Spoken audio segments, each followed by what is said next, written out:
Alin ang mataas? No, no, no. Multiplication o addition? Ah, napakadali naman yan. Eh di siyempre, multiplication. Yan ang turo dito sa menu sa Manila. Sa aming tatlong bahay, di ba? Mas mataas ang addition kaysa multiplication. Paano naman kaya mangyayari yan? Sige nga, katunayan mo sa akin. 3 times 3, 9. 3 plus 3, 6. O, kita mo? Kita?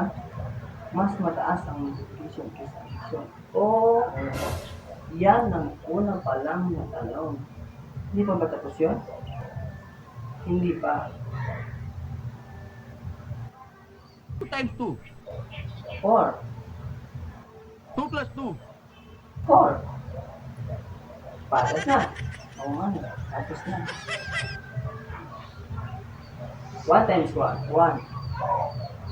1 plus 1. 2.